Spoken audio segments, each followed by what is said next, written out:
Welcome back to another episode of the Savvy Stylist Podcast. I am Amy Walker, your coach in this space, and I am so freaking grateful to be here with you again today. I am grateful that you are here listening to what it is that I have to say.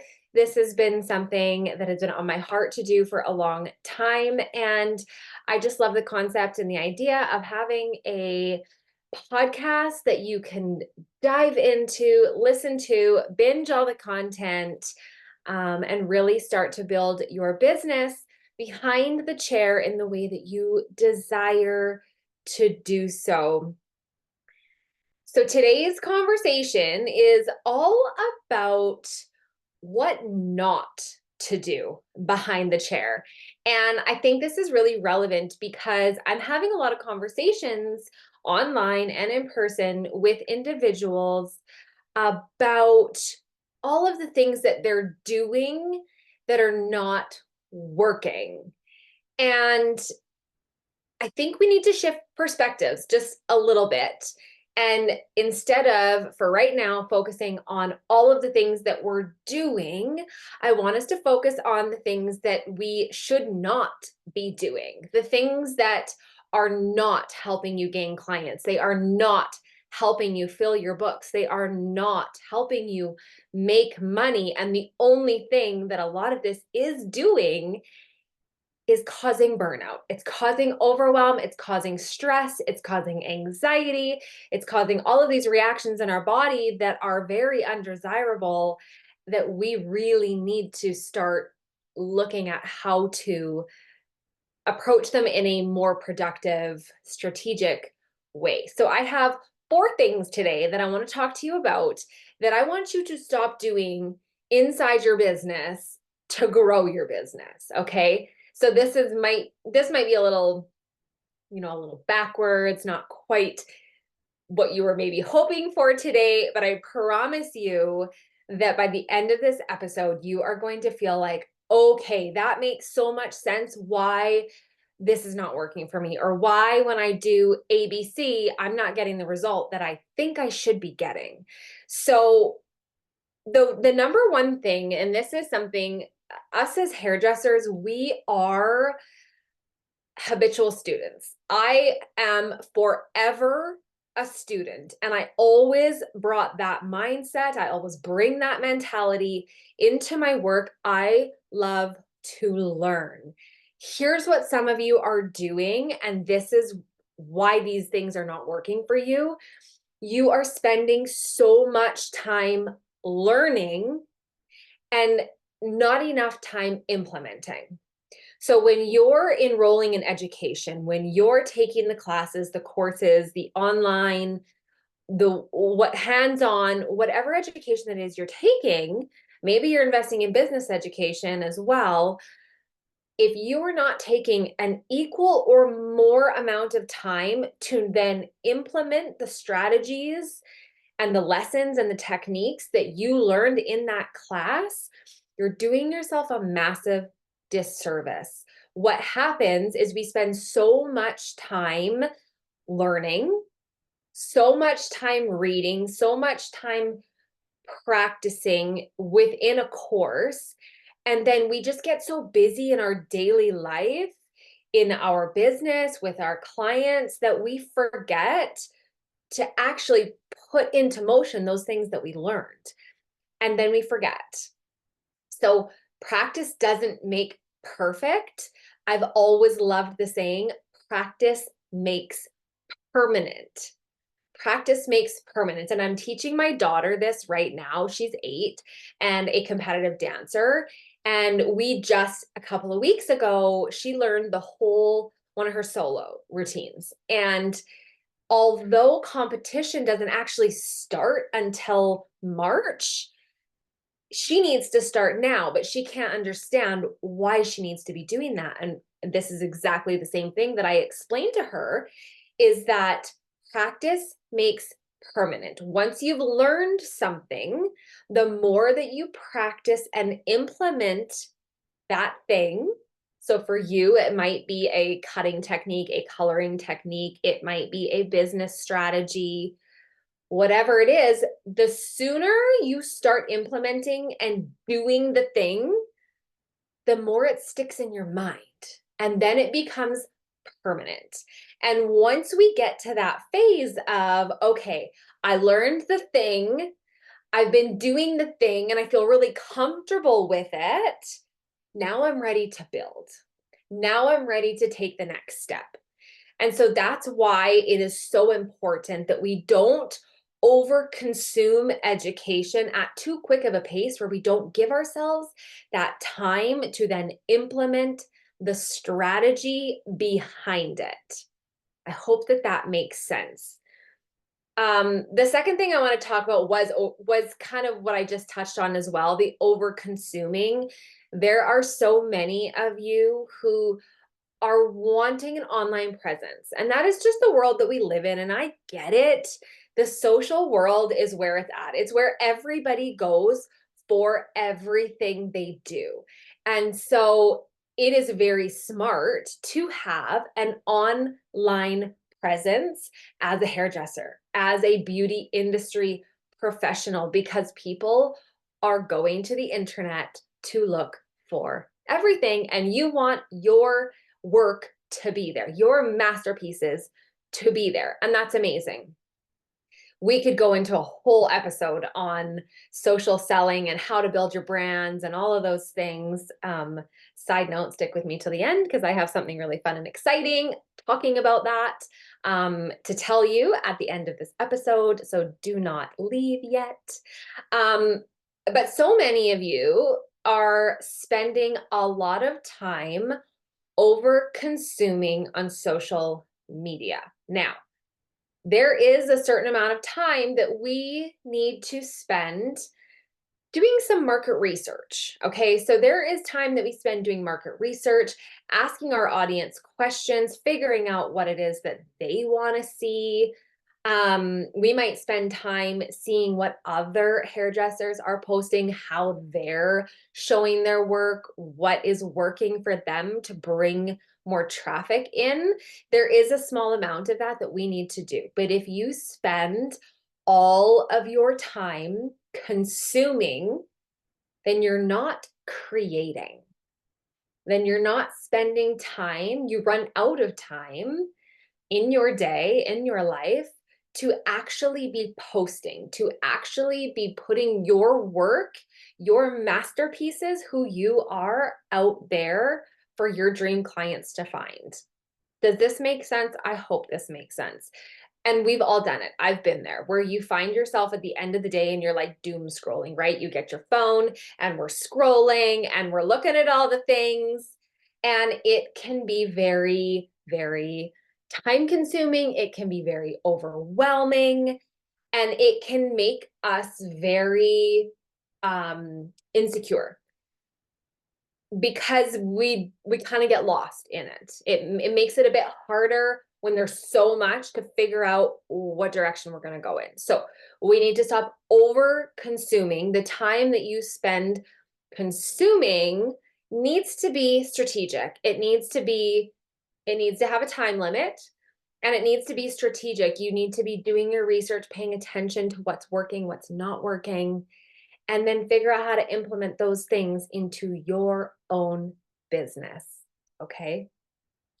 The next thing that we need to stop doing is the whole post and pray mentality.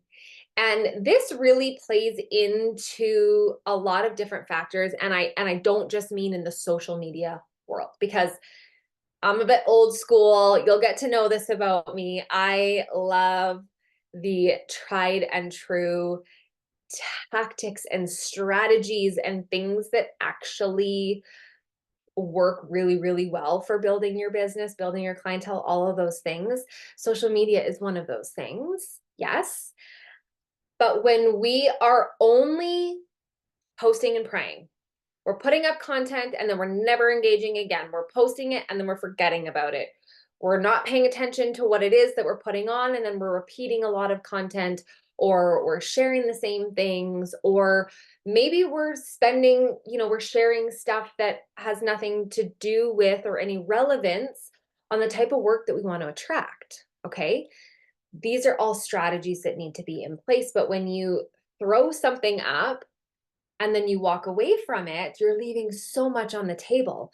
When you get into the salon in the morning and your book is not full and you sit there praying, crossing your fingers that someone's going to walk through the door, that falls into the post and pray mentality. That is the wishing and hoping that my client is going to show up and walk through the door, that I'm going to get there and there's going to be a whole bunch of phone calls for me. If you're not doing any of the work to make that happen, then it is a post and pray mentality.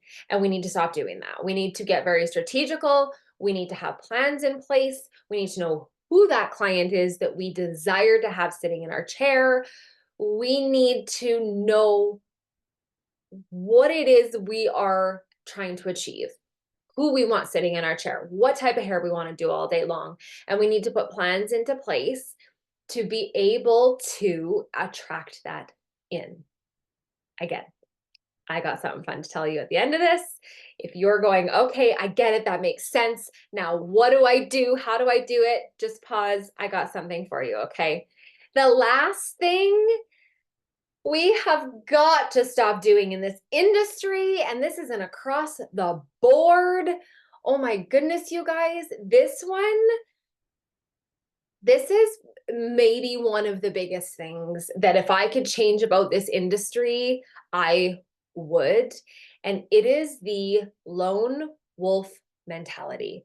It is the idea that you have to do it all on your own, that you have to figure it out all on your own, that you have to know the answers, and that you can't ask for help. And we have got to get rid of that mentality because it is hurting us. It is hurting our businesses. It is hurting our mental health. It is hurting everything. All of it. It has to stop. Lone wolf mentality is out. Pack mentality needs to come in. And here's what I mean by that. Pack mentality means that you have a system, a support system of educated people who are helping you and cheering you on, who truly have your best interest at heart, and who are going to be there to help guide and support you throughout your journey. There are also people who are walking alongside you. Maybe it is a community of stylists who are all out for the same goal and everybody works together, shares ideas, they build each other up. This is the vibe. Wolf mentality is out. The lone wolf, we are not doing that anymore. We are packs. We run in packs. We run together. There's room for everyone in this industry. Please hear me when I say that. There is room for everyone in this industry. I live in a town of about 20,000 people. There are well over 45 salons in this town, and that is not counting all of the in-home salons. Like, you guys, there is so much room for everyone in this industry. And if we could just start to learn to pull together a little bit more, support each other a little bit more, and normalize things like mentorship, normalize just as much as you would take a course on cutting or coloring or specialty, whatever, that you would also invest in a mentor who's going to help you fill in the gaps of your business, who's going to help you fill that chair. You could be an incredible stylist and have such amazing potential, all the skills, God-given, but if you have nobody coming to sit in your chair, you don't have a business. You're not going to make money. Maybe you've got a few people coming to sit in your chair. If your books aren't full and you are not booking multiple weeks in advance, then you're not growing as a stylist. You're not growing your business. And this leads to things like burnout. This leads to things like a constant turnover of clients. I love meeting new people. I really do. But as a hairdresser, I do not love constantly having new clients. It's a lot of work. It's a lot of energy. It's a lot of energy out. It's a lot.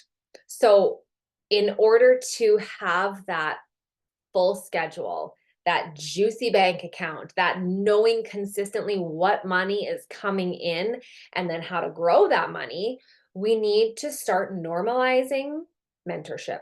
We need to start normalizing working together as teams. We need to start normalizing leaning on those outside of our hair salon. Maybe you work by yourself. Maybe you work in a salon of 15 hairdressers. It does not matter. The idea is the same, that when we learn to build each other up, as opposed to trying to cut each other down in an attempt to make ourselves more successful, everybody falls flat.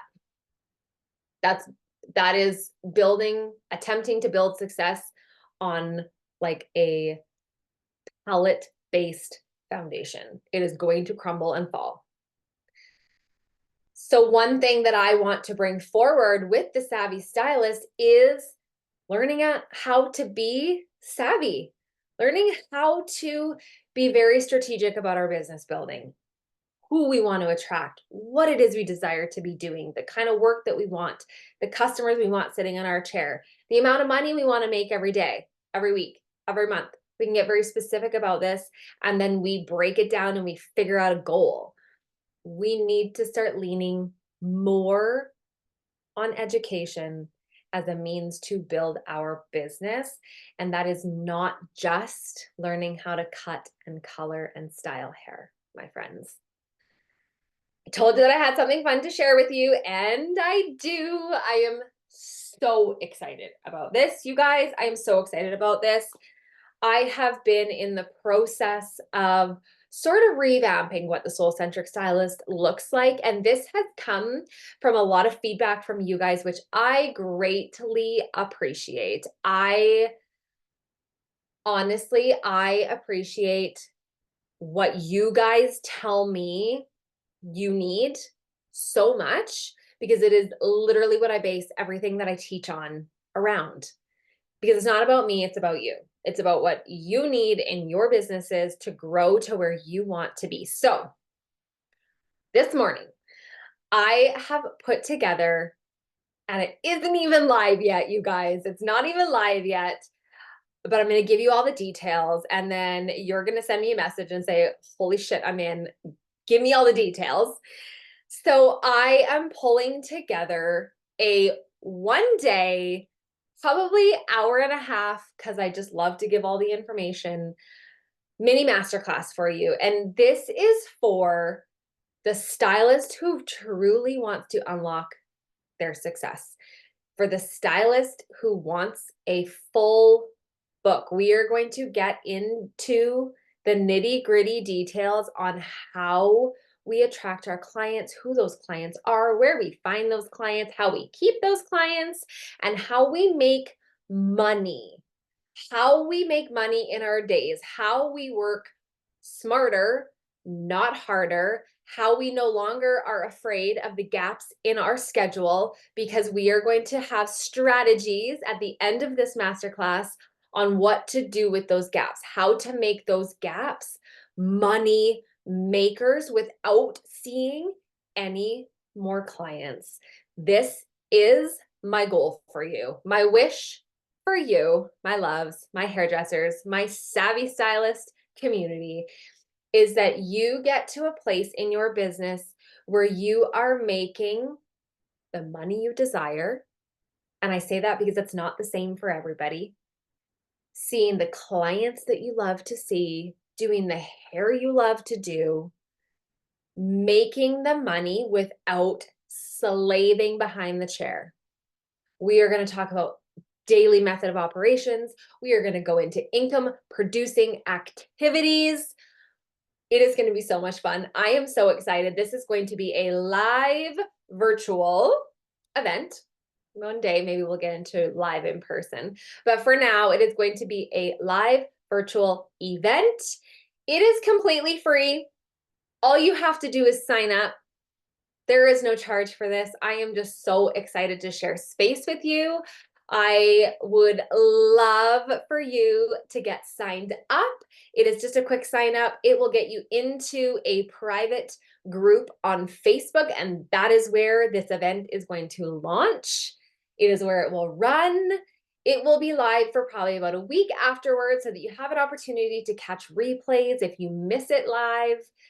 This is happening October 16th at 10 a.m. Mountain Standard Time. I'd love to say I'm going to keep it to an hour, but that's probably not the case. It's probably going to be an hour and a half. But it's going to be so fun. I have so many nuggets in there, so much information for you, and obviously surprises and giveaways and all the things that are just so fun to do when we're together. So get signed up. I will put the link down in the notes. You can also DM me over on Instagram at the Soul Centric Stylist. I will put that in the notes so that you have them. As always, I love hearing your feedback. I love hearing if you took any little nuggets away from this. I am coming to you from a place of 20 years experience in this industry, working in all different areas of this industry, but very specifically behind the chair. That is my passion. It is my heart and soul. And so I bring all of this to you from a place of my own experiences. So please take it for what it's worth. If there is something that resonates and you can take it and implement it into your business, that is so amazing. And if there's anything that doesn't resonate, that's okay. Just leave it be. I love you guys so much. I hope that you have an amazing day. Thank you so much for sharing space with me today. Until the next episode, I will see you again soon. Have a beautiful rest of your day.